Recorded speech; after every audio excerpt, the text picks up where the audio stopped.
trazidas. Sem mais delongas, eu passo a palavra para o Ederson Rufino, que é assistente social do INSS e que também esteve nos trabalhos iniciais de construção desse FBRM. Por favor, Ederson. Bom, boa tarde a todas e a todos. Na pessoa do presidente Marco Castilho, eu cumprimento a todos os demais conselheiros e presentes aqui, especialistas, demais especialistas. Em primeiro lugar, gostaria de agradecer o convite por participar desse momento e a honra também de estar aqui, principalmente nesse período da tarde, porque eu não pude acompanhar o debate pela manhã, a honra de compartilhar aqui esse momento com pessoas que tanto estudam e tanto dedicaram a sua vida a essa temática, a temática da deficiência, da luta aí pela garantia dos direitos, em temas mais específicos sobre a avaliação da deficiência, sobre a Convenção sobre os Direitos da Pessoa com Deficiência. Então, para mim, é uma grata satisfação compartilhar desse tempo aqui.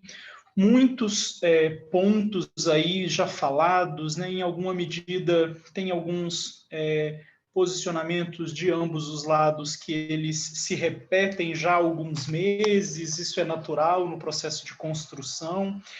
Eu aqui também, com o meu tempo limitado diante disso, eu vou fazer um recorte para poder tentar aqui trazer alguns argumentos para que a gente siga, né, nesse diálogo produtivo. E, antes de mais nada, eu gostaria aqui, brevemente, de fazer a minha descrição e também contar um pouco da minha, por que eu estou aqui, quem que é o Ederson Santos. Eu me descrevo como uma pessoa branca, eu sou um homem branco, de cabelos pretos, um pouco ondulados, tenho uma barba, uso óculos. Hoje eu estou usando uma camisa amarela. Atrás de mim tem uma parede branca, tem alguns vasos brancos aqui ao lado que possivelmente não estão muito bem enquadrados aqui. Eu sou, como foi apresentado pelo presidente Marco Castilho, eu sou assistente social do INSS já desde 2012. Eu estou completando aí 9 anos como assistente social do INSS. Eu sou mestre em política social e doutor em sociologia, formado pela Universidade de Brasília.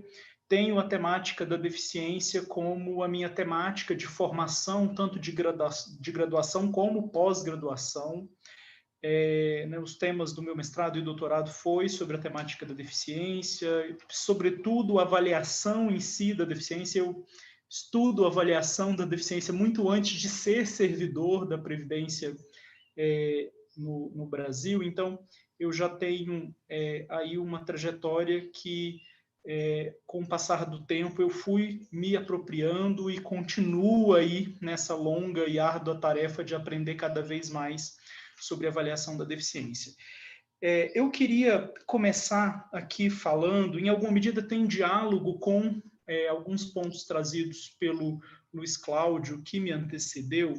Eu gostaria que eu vou trazer alguns pontos importantes, mas eu vou tentar focar aqui a minha exposição na defesa de por que o IFBRM, o Índice de Funcionalidade Brasileiro Modificado, ele é um instrumento que ele já está pronto para ser utilizado nas suas mais de 30 políticas no âmbito do governo federal, aí com vistas a dar regulamentação ao artigo 2º, porque ele cumpre com todos os requisitos aí do artigo 2º, com seus incisos, e nesse momento eu já discordo integralmente da fala que me antecedeu do Luiz Cláudio, quando ele diz que alguns itens ali dos incisos do artigo 2º estariam apenas sendo avaliados ou estivessem presentes no IFBRM de modo indireto ou reflexo. Eu discordo integralmente desse ponto. Eu faço avaliação da deficiência há 9 anos no INSS, utilizando o IFBRA, e, na verdade, o IFBR, né, na sua versão, dado como as pessoas que me antecederam muitas das alterações necessárias aí apontadas pela UNB ainda até hoje não foram incorporadas pela Previdência no processo de implementação aí da avaliação dos requerentes da aposentadoria pela Lei Complementar 142, e não é correta a afirmação de que, por exemplo, os itens como fatores ambientais e até mesmo impedimentos corporais são avaliados de forma indireta ou reflexa pelo IFBR. Isso não procede.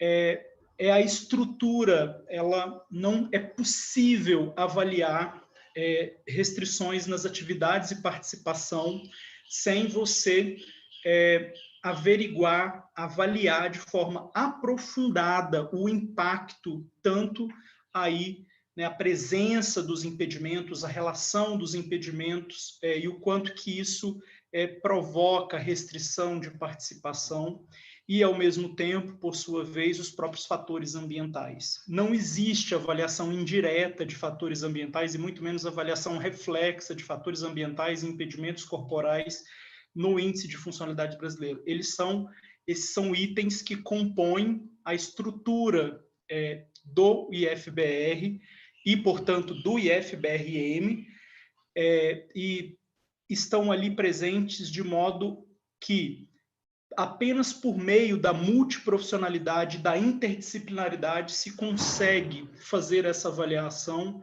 de acordo com o que prevê o artigo 2º, que é aí uma orientação sobre como cumprir o conceito de pessoa com deficiência disciplinado na nossa Convenção e, portanto, na nossa Constituição. Então, assim como nós precisamos de ver todos os incisos ali do artigo 2º em conjunto, é preciso também perceber que o modelo não é só biopsicossocial, ele também, essa avaliação precisa ser multiprofissional e interdisciplinar. E acredito que esses dois critérios, a multiprofissionalidade e a interdisciplinaridade, são os grandes pontos fortes do IFBR, algo que nós não vemos, por exemplo, no instrumento que avalia as pessoas com deficiência, que aqui já foi muito citado, e eu vou voltar a falar nele daqui a pouco, porque é importante esse debate, seja porque não é um instrumento que tenha validação científica, e mesmo assim ele é utilizado. E, diante disso, eu trago algumas ideias que eu acho que é muito importante os conselheiros e conselheiras aqui do CONAD refletirem sobre um aspecto relevante que, às vezes, ora isso aparece, mas em muitos momentos, no dia de hoje, isso ficou um pouco esquecido. Me parece haver uma confusão em muitas das falas aqui, de que é como se houvesse uma sobreposição e uma busca de um objetivo, de uma perfectibilidade no instrumento técnico, e essa busca se confundindo com implementação de política pública. Eu aqui, né, toda a minha trajetória profissional, ela é calcada no debate científico dos estudos sobre deficiência, então eu defendo a ciência, e eu defendo aqui a defesa eu defendo um instrumento, e, né, em razão dessa defesa da ciência, eu defendo um instrumento que precisa de ser esse operacionalizador dessa avaliação para dar cumprimento ao artigo 2º, e, claro, isso tem que ter um lastro científico importante ao lado de uma chancela aqui política na construção, no envolvimento das pessoas com deficiência, em toda essa construção científica também desse instrumento. E é assim, o modelo social da deficiência é esse movimento que articula movimento político e também movimento acadêmico, que muda radicalmente a epistemologia de compreensão da deficiência por meio de uma pressão política dos movimentos sociais. Então, essa relação entre política e ciência, ela é importantíssima. E é disso que se trata quando nós aqui estamos defendendo um instrumento para regulamentar o artigo 2º. Mas, em alguns momentos, há algumas confusões, como se nós tivéssemos que ter um instrumento que funciona perfeitamente para a política pública começar a ser executada. E não é assim que se faz política pública.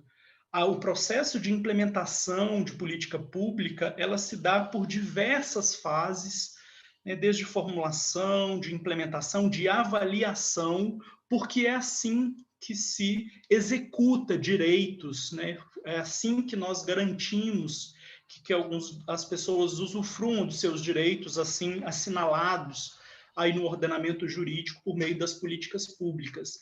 E não é possível a gente esperar, isso não está dentro da ordem das tomadas de decisão para a implementação de política pública, aguardar que um instrumento ele esteja perfeitamente em funcionamento para só assim ele ser utilizado. Eu discordo também dos argumentos do Luiz Cláudio sobre a segurança jurídica, que talvez isso poderia ocasionar. E eu trago, por exemplo, o próprio instrumento utilizado pelo BPC. O instrumento utilizado pelo BPC, assim como o Miguel Abud já apresentou, ele é utilizado, né, outras pessoas também mencionaram, o instrumento do BPC ele é utilizado desde julho de 2009 e ele nunca foi um instrumento validado cientificamente. Ora, então vamos discutir a segurança jurídica do instrumento do BPC, se esse é um argumento válido, e eu não concordo com esse argumento nessa perspectiva.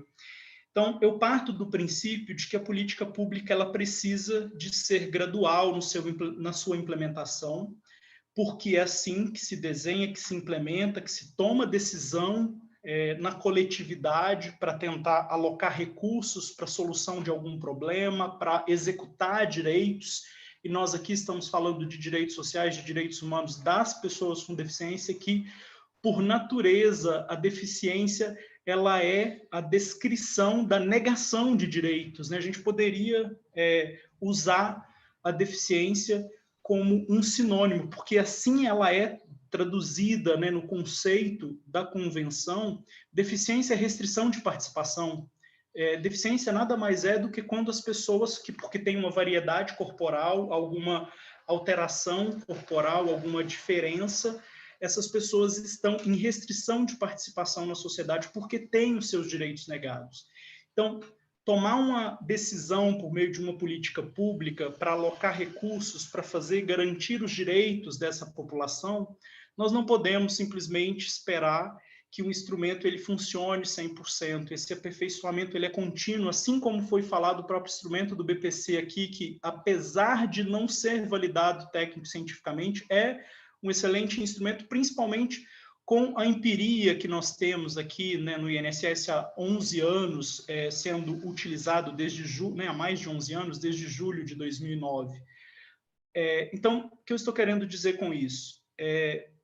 Se parte do princípio de que como se o IFBR ele já estivesse sendo utilizado em todas as políticas, e nós estamos aqui quase que defendendo uma postergação da regulamentação do artigo 2º, mais um pouco ainda, né, porque já está bastante atrasada desde janeiro de 2018, em nome de um aperfeiçoamento, de uma busca, de uma melhoria, né? Hoje à tarde aqui foi usada uma expressão verdade absoluta, né, como se a ciência buscasse uma verdade absoluta. Na verdade, isso é um equívoco. A ciência não busca verdade absoluta. Quem busca verdade absoluta são as religiões, são outros processos de produção de sentido na sociedade, não a ciência. A ciência busca outro recorte aí da realidade para poder sustentar uma explicação plausível da realidade, mas não a verdade absoluta. E nesse sentido, nós estamos partindo de um patamar que é o do modelo médico. O prejuízo maior para as pessoas com deficiência é a persistência do modelo médico na esmagadora maioria dos direitos no âmbito do governo federal. Então, nós não estamos partindo de uma avaliação hoje que já no modelo biopsicossocial, estamos esperando aperfeiçoá-la. Não, nós já estamos partindo de um modelo que na sua grande maioria das vezes, biomédico. Então, prejuízo maior do que esse não há. Se nós pudermos aqui, então, comparar quais são os riscos de se utilizar um instrumento que não tem 100%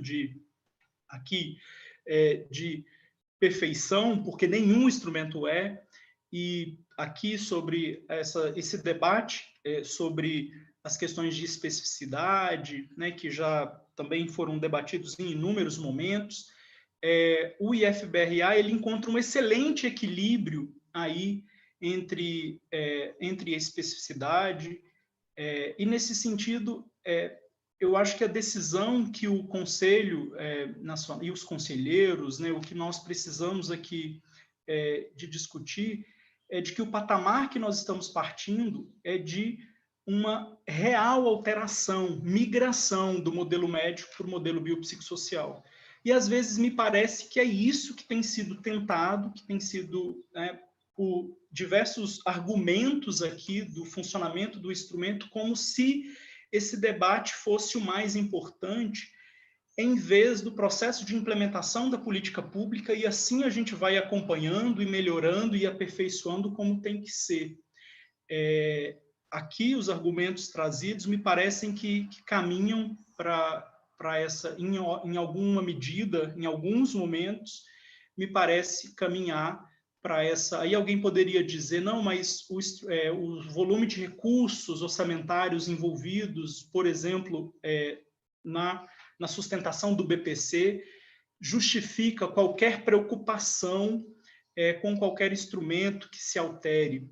Ok, então vamos fazer a pergunta em âmbito um pouco mais geral sobre todos os benefícios que ainda estão totalmente calcados no modelo médico e o próprio instrumento do BPC. Eu, apesar dos desgastes, apesar do debate, que é importante, eu, em alguns momentos, tenho a satisfação de presenciar essa discussão, a preocupação que a gente vê de alguns momentos, de alguns órgãos, de alguns ministérios, essa preocupação com a avaliação e a execução dos direitos da pessoa com deficiência, e eu gostaria muito de presenciar essa preocupação em outros aspectos também, porque nós, por exemplo, nós temos aí o artigo 94 da Lei Brasileira de Inclusão, que não é regulamentado, que fala do auxílio inclusão, o artigo 101, que fala do pensionista com deficiência, o artigo 36 da reabilitação profissional, que precisa ter um instrumento também de acordo com o artigo 2º,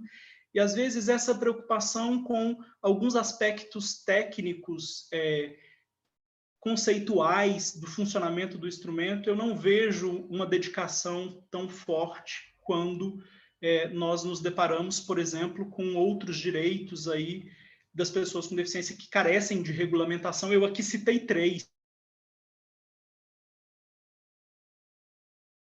Né, o auxílio inclusão, pensionista com deficiência, que carecem de regulamentação, e a gente fica discutindo aqui as possibilidades de melhorar, aperfeiçoar o máximo possível esse instrumento para depois colocá-lo em prática. Na verdade, ele já está sendo utilizado, né, como aqui dito, para os requerentes da aposentadoria da pessoa com deficiência pela Lei Complementar 142. Então, me parece que esses elementos são importantes, né?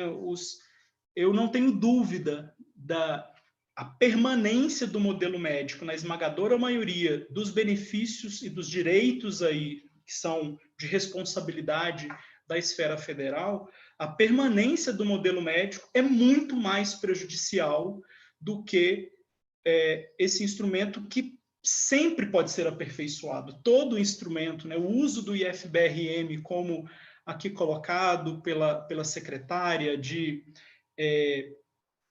até o final do ano, que tenhamos aí essa implementação, e nós vamos fazer de tudo para que isso realmente ocorra, e vamos torcer, e vamos nos envolver e contribuir para que isso ocorra. Essa implementação, e que isso não significa que o instrumento não pode continuar passando por um processo de aperfeiçoamento, eu acredito que isso é muito mais seguro do que o modo como nós fazemos a implementação das mais de 30 políticas, dos mais de 30 direitos para as pessoas com deficiência na esfera federal, que na sua grande maioria das vezes se baseia num laudo médico, numa descrição biomédica aí com 100 anos de atraso, né, nessa compreensão aí do que vem a ser a experiência da deficiência, que se muda radicalmente aí com o modelo social, e isso tem no ordenamento jurídico brasileiro, isso não é só um movimento acadêmico, no ordenamento jurídico brasileiro o conceito e os princípios ali estabelecidos na convenção, que tem assento constitucional. Então, nós estamos falando de algo que é um direito aí assegurado, uma compreensão de deficiência que é assegurada pelo nosso ordenamento jurídico brasileiro aí com assento constitucional, e ela precisa de ser executada porque já está muito atrasada. E as pessoas com deficiência não podem esperar mais esse alcance desse 100% de eficiência do instrumento, porque ele nunca vai acontecer. Mas eu acredito que a implementação da política pública, a capacitação, aqui como muito bem colocado pelo Luiz Cláudio e também pelo próprio Miguel, que sabe muito bem disso. O Miguel é um mestre para nós do INSS, não só para nós do INSS, mas que trabalhou com tanto tempo, também com capacitação dos próprios servidores, e o quanto que isso é algo importante, né? Capacitar o tempo inteiro as pessoas que vão realizar as avaliações. Isso é um modo aí de fazer com que os princípios ali, tanto da convenção, mas também todos aqueles dispostos no parágrafo 1º e 2º aí do artigo 2º da Lei Brasileira de Inclusão sejam realmente executados. Eu sou educador também dos assistentes sociais no INSS, eu formulo cursos, dou cursos. Amanhã a gente tem uma reunião de treinamento aí para os colegas, para os assistentes sociais, e eu sei da importância dessa capacitação, e é isso que faz a diferença. Por exemplo, o que o instrumento do BPC pouco permite de uma troca entre os profissionais ali no momento da avaliação, o IFBR já é completamente diferente. Eu mesmo trabalho numa agência que eu estou o tempo inteiro trocando informações, discutindo casos, avaliando casos conjuntamente com a médica perita que trabalha ali comigo, quando nós estamos avaliando ali uma pessoa para aposentadoria, porque o IFBR e o IFBRM, portanto, permite esse tipo de troca, porque a gente ali consegue avançar na perspectiva da interdisciplinaridade. Então, eu não tenho dúvidas que o IFBRM é o instrumento que ele já está pronto para ser aplicado. Retardar esse processo é um prejuízo gigantesco para as pessoas com deficiência. Gentileza. Oi? Precisa concluir, porque o seu tempo já encerrou, por favor. Perfeito, Marco. Você me avisou exatamente no tempo que eu havia concluído. Muito obrigado pela oportunidade, sigo à disposição para quaisquer outros momentos como esses, e para a gente seguir aí, né, as nossas discordâncias aqui entre um e outro, entre os pontos de vista que são divergentes, não podem e não vão estar acima do bem comum que nós buscamos aqui, que é a garantia dos direitos da pessoa com deficiência. Muito obrigado.